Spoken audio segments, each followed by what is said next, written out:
Hey, what's up, everybody? Lawler here, your inside source for all things Rocket League. Got a lot of fun stuff we're going to be talking about in today's video. Rizzo's putting on show matches today for $300 a pop, some international stuff, which is really cool. Also, a bunch of roster confirmations and an esports organization that's new to entering the scene, and some insight about some rosters that we haven't heard things about, thanks to Dazerin's Wave Dash. All that and more in today's roster news.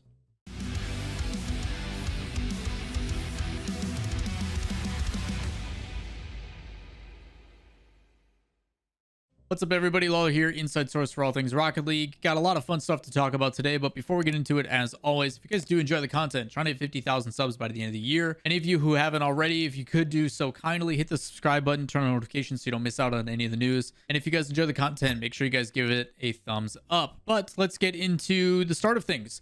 As I mentioned, this one is actually going to be going on today. For those that don't know, Rizzo has been talking about hosting a show match now for the past 4 or 5 days, but rather than me talking about it, let's play the clip. Oh, you're planning on hosting a tournament with like hopefully top 16 NA teams. Oh, I get what you're saying. Okay, yeah. So that was the initial idea, was that it was going to be a tournament, but it would just be during the players' scrims, so like they would count towards the tournament. But I kind of just scrapped that in general because it was way too hard to schedule stuff.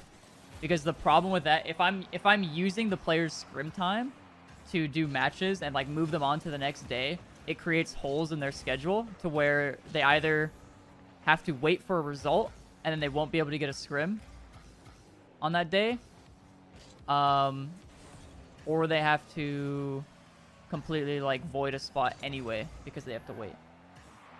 So I wasn't able to do that because it's going to cause issues with their scrimming. The reason this even works in the first place is because it's during a player's scrim time, a normal scrim time. It is literally just their scrims, and it's like a money match. So I got another match as well.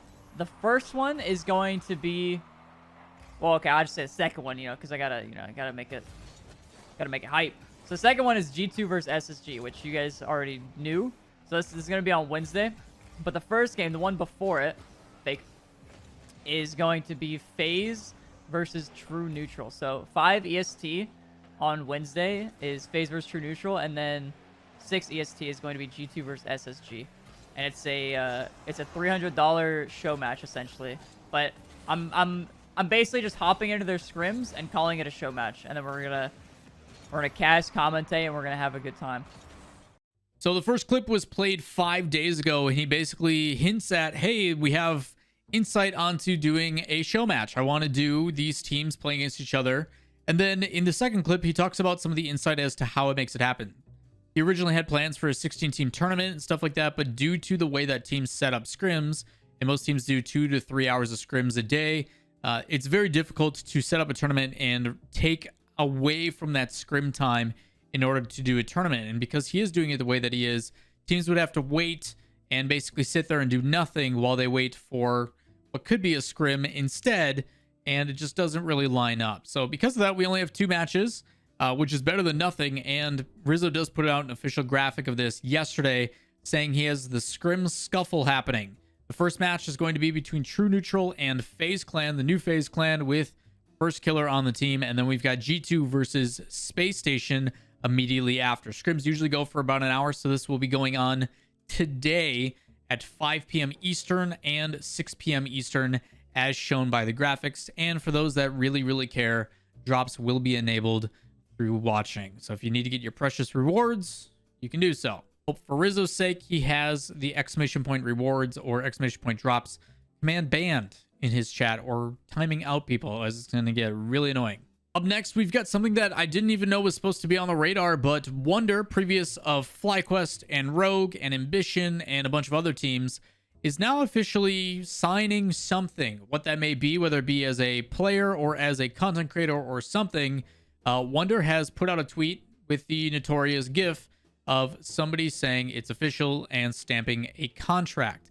Not exactly sure what it means or what it's going to be for, but Wonder is someone we will have to pay attention to here moving forward until he does have an announcement. When it does happen, I will let you guys know, but Wonder is on the radar. Up next comes to no surprise, but it is made official, though has officially left Guild Esports. We know that Guild has been looking to make some changes, and though has been trying out primarily with Violent Panda and crew, especially when they played together in the Intel World Open and the Samsung Galaxy Cup and all the other regional-based tournaments.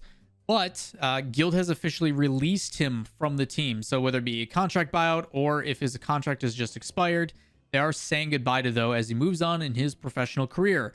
Though has been part of Guild history, joining us when we first launched, and he's been a consistent presence throughout the org ever since. We know wherever he goes next, we'll be lucky to have him. So immediately after that, and within timing, and ironically when I put out the video talking about it, now it is confirmed, Violent Panda does announce their new roster for the Flying Dutchmen is what their name is. They are looking for org representation. This team with Violent Panda as the captain is going to be Though and Oli, who Violent Panda is very keen on, and rightfully so. Oli, a player that a lot of people should be paying attention to in this upcoming season.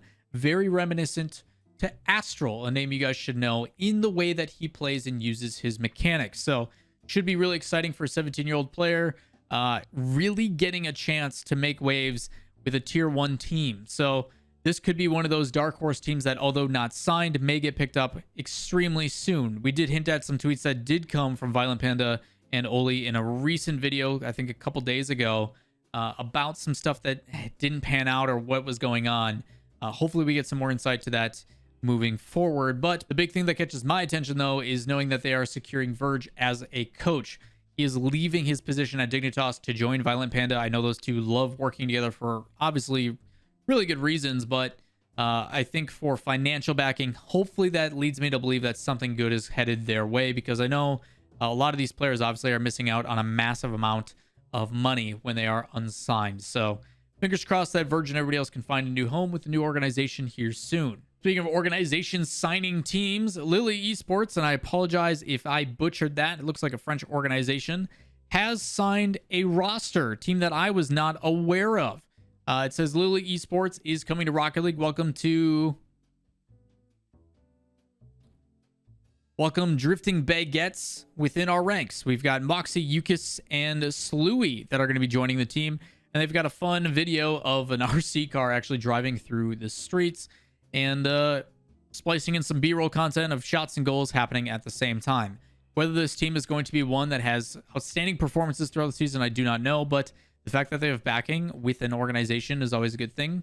And the fact that they're putting content together already, also a good thing. So excited to see how this one plays out. Lille Esports primarily has involvement in teamfight tactics and Trackmania. Now, if you'd like to stay up to date on all the recent roster changes and everything else going on my stream yesterday on twitch.tv/Lawler, where I stream every day but Tuesday and Sunday, I ended up updating the RLCS roster document. If you don't know what I'm talking about, go over to my stream in chat, type !RLCS rosters, and it will have a new tab for what the teams were at the end of the RLCS season and what they are now for the RLCS 11 season. It'll make it really easy to stay up to date, who went where, what the transfers were, now that Dignitas is no longer with Violent Panda and where he's gone and all that kind of stuff. It's all in one spot, so you don't have to go back and watch it every single video, even though I'd greatly appreciate it if you did, if you want to stay up to date. Last but certainly not least, we've been trying to figure out some of these North American rosters and have been trying to get hints and pieces. Luckily for us, Dazerin's tournament is going to be starting this weekend, called Wave Dash. If you guys don't know what I'm talking about, links in the description down below, along with everything else I've talked about today, and my social medias if you want to go give those a like and follow. Please hit subscribe. I could use the subs. But I will say that Wave Dash did give us some insight about Charlotte Phoenix. Charlotte Phoenix is Beastabonium and Delta, but we didn't know who their third was going to be, now that Andy is likely going to Sonics or another team. Because of that, we didn't know who the heck the third player was going to be until Wave Dash updated and showed that their third player was Alraz. I go back and look at it now as I'm recording this video, and that is no longer putting on in display. So whether that happened or not, I do not know, but it does look like Charlotte Phoenix is leading towards Alraz as their third. Whether that'll become finalized or not, we do not know, but the matches do start on the 9th. So literally this weekend, in a day's time, literally tomorrow, after this video post, these will be going down. I'll be making sure to do coverage, predictions, recaps, all that kind of stuff as the results come through. So if you guys want to make sure you don't miss out on that, make sure you hit subscribe and turn on notifications so you don't miss the latest videos for Rocket League news. But that is going to do it for me today. If you guys do have any additional questions, comments, concerns, let me know in the comments down below. Any things you guys would like me to cover. I will be doing a too soon predictions for the entire season coming up upon request.